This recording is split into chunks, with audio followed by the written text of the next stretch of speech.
لله وحده والصلاة والسلام على رسول الله. أعوذ بالله من الشيطان الرجيم. بسم الله الرحمن الرحيم. ما ننسخ من آية أو ننسها نأتي بخير منها أو مثلها ألم تعلم أن الله على كل شيء قدير. یہ آیت مبارکہ 106 نمبر آیت مبارکہ ہے اور یہ ہم 13واں رکوع پڑھ رہے ہیں. 12 ہمارے مکمل ہوئے ہیں.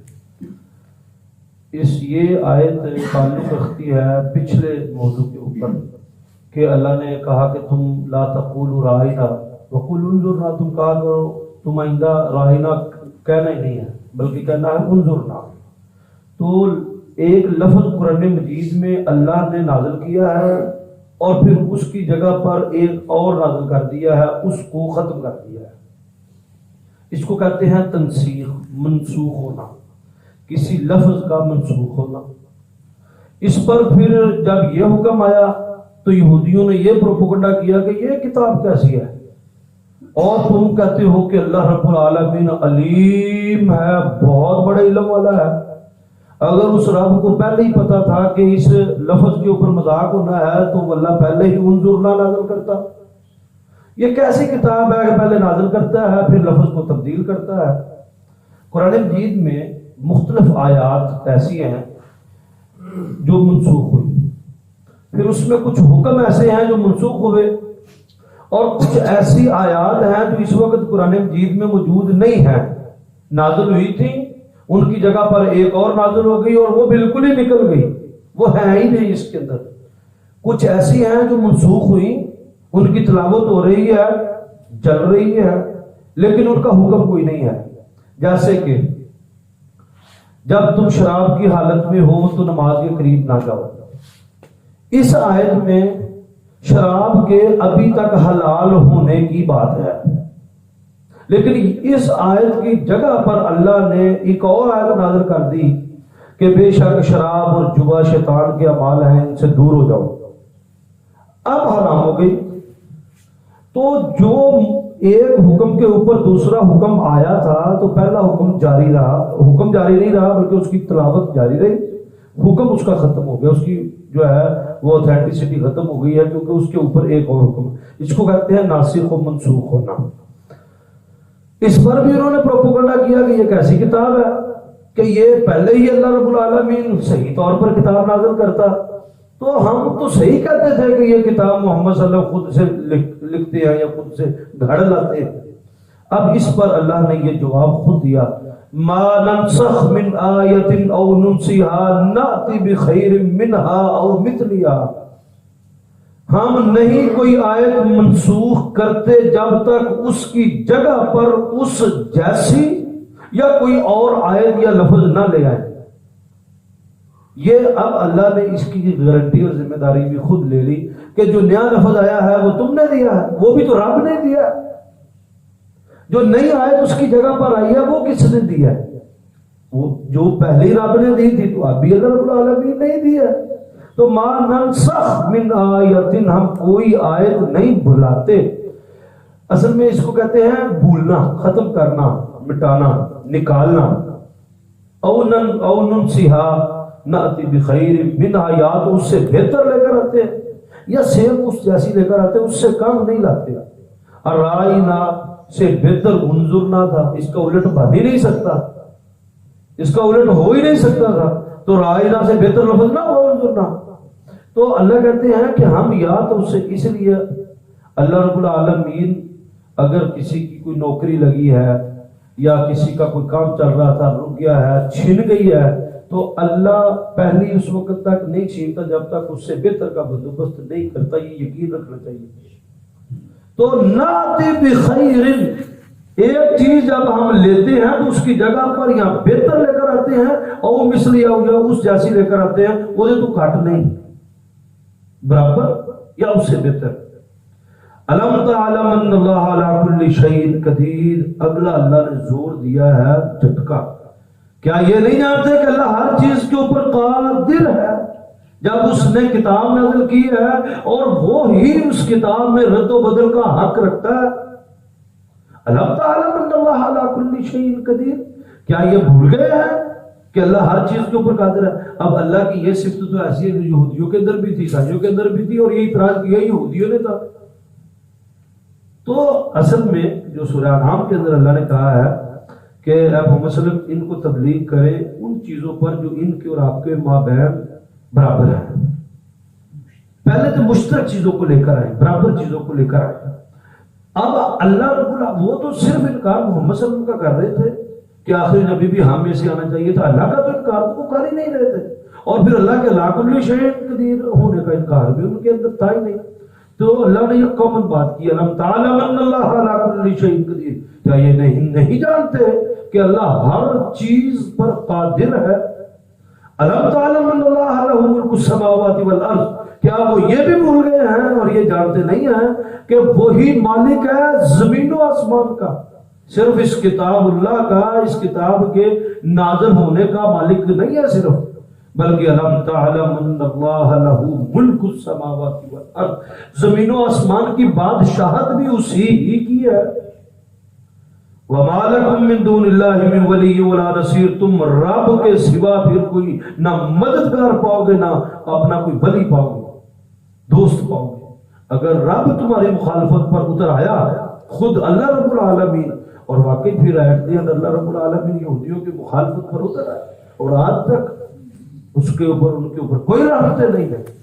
تو مالکم نہیں ہوگا تمہارے لیے من دون اللہ، اللہ کے علاوہ، من ولی کوئی دوست، ولا نصیر نہ ہی کوئی مددگار، چاہے وہ کتنی بڑا کیوں نہ ہو۔ ام تريدون ان تسألوا رسولکم، کیا تم چاہتے ہو، ام تسألوا، ام تريدون، کیا تم چاہتے ہو، ان تسألوا کہ تم سوال کرو، رسولکم اپنے رسول سے، کما سئل موسیٰ من قبل، اس سے جیسے سوال کیے تم لوگوں نے اس سے پہلے موسیٰ سے، اور اب تم ہمارے آخری نبی محمد صلی اللہ علیہ وسلم کے اوپر بھی یہی ہاتھ برتنے لگے ہو۔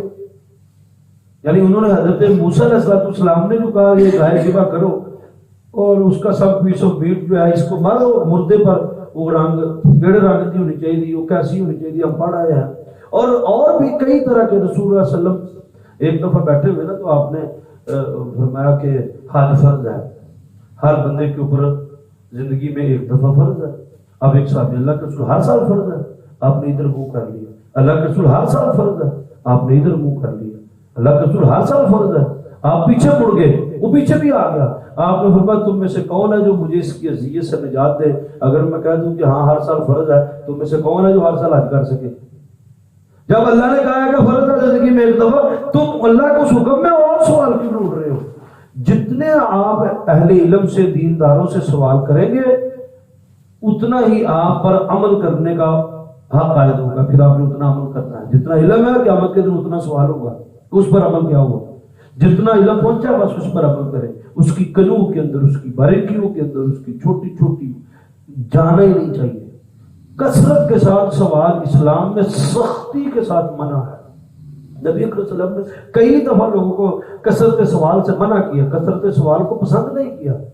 پہلے ہی بات اللہ نے نہیں کہا کہ تم بہتر یہ ہے کہ تم منظرنا یا رائنا کہو، اس میں واسمعوا، پہلی تم بات کو غور سے سنو، لہذا سوال نہیں کرو، اپنی کان کھول کر گفتگو سنو، سوال نہیں کرو دوبارہ۔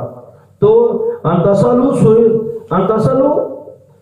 رسولکم کما سئل موسیٰ من قبل، کہ تم اس رسول کے ساتھ بھی سوال کا وہی وتیرہ برتنے والے ہو جو اس سے پہلے حضرت موسیٰ علیہ السلام کے ساتھ کر چکے ہو۔ وَمَن يَتَبَدَّلِ الْكُفْرَ بِالْإِيمَانِ فَقَدْ ضَلَّ سَوَاءَ السَّبِيلِ، اور جس شخص نے بدل لیا اپنے ایمان کو کفر کے ساتھ، فَقَدْ ضَلَّ سَوَاءَ السَّبِيلِ، تو وہ ایک سیدھے راستے سے بہت دور بھٹک گیا ہے۔ وَدَّ كَثِيرٌ مِّنْ، اب یہ اہل ایمان، تمام اہل ایمان مسلمانوں کے متعلق، اہل ایمان کے متعلق یہ بات ہے۔ وَدَّ كَثِيرٌ مِّنْ أَهْلِ الْكِتَابِ، اہل کتاب میں سے بہت سارے ودّا چاہتے ہیں، ودّا واو اور دال، ودّا دال کے اوپر شد، شد کے اوپر زبر، ودّا کا کیا مطلب ہوتا؟ چاہتے ہیں۔ ودّا عربی میں چاہنے کو کہتے ہیں وانٹ، ودّا چاہنا، ودّا چاہتے ہیں، کثیر بہت زیادہ، کثیر بہت زیادہ، من اہل الکتاب، اہل کتاب میں سے، لو یردونکم من بعد ایمانکم کفارا، کہ تمہیں بدل دیں، لو یردونکم، وہ چاہتے ہیں، من بعد، کہ تمہیں یردونا، بدل دیں، تمہارے ایمان کو بدل دیں، من بعد ایمانکم، تمہارے ایمان لانے کے بعد تمہیں بدل دیں، کفارا، کفر کے اندر، ملت کفر میں تمہیں لے گئے، حسدن، حسد، کوڑ، حسدن، حسد ہے، من عند انفسہم، ان کے سینوں کے اندر جو پایا جاتا ہے، من بعد ما تبین لہم الحق، کہ اس کے بعد کہ اللہ نے تمہارے اوپر حق کو واضح کر دیا، ان کو چھوڑ کر ایک بنی اسرائیل، امت بنی اسرائیل کا جو ٹائٹل تھا، فرسٹ ایوارڈ تھا، وہ چھینا، وہ لیا، اور امت محمدیہ کے سر پر فرسٹ ایوارڈ رکھا۔ یہ حسد ان کو کھائے جا رہا ہے، اور حق ان پر نازل کیا اور ان پر واضح کیا۔ آگے اللہ نے کہا ہے فاعفو، ان سے درگزر اختیار کرو، یہ ترس کھائے ہوئے ہیں، جس کو اللہ دھتکار دے، ترس کھائے ہوئے، فاعفو، درگزر کرو، وصفہو، چشم پوشی، یہ کہتا ہے فارگیونس، اگنورنس، فصفہو، اگنور، بس جیسے یہ سر نا، بس صفا، صفا، صفے کا اگر یہ پرلا آپ پڑھ رہے ہیں تو یہ آپ کو نظر نہیں آئے گا، اگر آپ یہ پڑھ رہے ہیں تو یہ نہیں ہو سکتا کہ ایٹ اے ٹائم تسی دو پڑھ سکو۔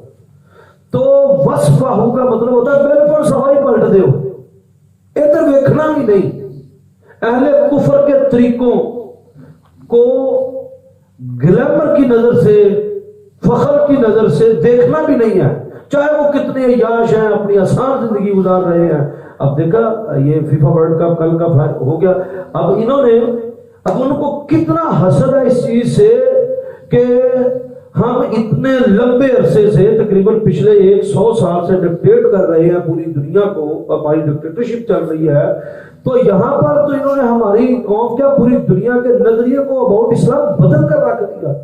حسد اتنا کہ قتل کے خلاف اتنی مہمات چلائی گئی۔ یہ چھوٹی لیول پر حسد نہیں ہے، بڑے بڑے لیول پر حسد پایا جاتا ہے۔ ان کو تو یہ حسد کھایا جا رہا ہے کہ ان کے ملکوں میں معدنیات سب سے زیادہ ہے، تیل ہے نہ کول، سونا ہے نہ کول، گیس ہے نہ کول۔ تو یہ چھوٹی چھوٹی چیزیں نہیں ہیں، حسد کی ان کے پاس بڑی بڑی دلیلیں۔ ایک اپنا سکا بھرا گڈی لا لے تے دوسرا بھرا حسد کر تے ایک ملک دی کنواں نکلا ہوئے تیل لا تے دوجے کو نہ نکلے تو حسد نہیں کرن گے۔ تو یہ حسد کا جو معاملہ ہے یہ بہت بڑے لیول کے اوپر ہے، اور اللہ کی یہ بات 100% سچی ہے، حسد ہے، اس لیے وہ مختلف طریقوں سے تمہارے پلے کچھ نہیں چھوڑنا چاہتے ایمان کے متعلق، کہ تم اگر مرو بھی تو ساڑھے نال ہی جاؤ، تھی ساڑھے تو الگ طرح حشر نہ ہوئے، کیا بس تھی ساڑھے اسی 10 منٹ پہلے چلے جائیں گے تو تھی 10 منٹ بعد چاہ جاؤ گے، وہ یہی چاہتے ہیں۔ تو حتی یاتی اللہ بامرہ، اللہ نے آگے کہا وعفو، درگزر کرو، وصفہو، پاسا ہی پلٹ دیو، ادھر ویکھنا بھی نہیں، حتی یاتی اللہ بامرہ، یہاں تک کہ تمہیں موت آ جائے، موت تک اپنے ایمان پر قائم رہنا اور ملت کفر کی زندگی سے متاثر نہیں ہونا۔ یہ جو ہے نا وہ صحابہ کرام کے اندر ایک صفت تھی، رحماء بینہم، آپس کے اندر بڑے نرم، اشداء علی الکفار، کفار کے خلاف سخت، صرف کفار کے خلاف ہی سخت نہیں، کفار کے طریقوں کے خلاف بھی سخت، نفرت ان کے طریقوں سے، ان کی لائف سٹائل سے نفرت ہونی چاہیے، شدت کے ساتھ نفرت۔ ان اللہ علی کل شیء قدیر، بے شک کہ اللہ ہر چیز کے اوپر قادر ہے۔ 109 نمبر آیات آج ہماری ہو گئی ہیں، اور پہلے سپارے کا آج 3 پاؤں مکمل ہو گئے ہیں۔ الحمدللہ۔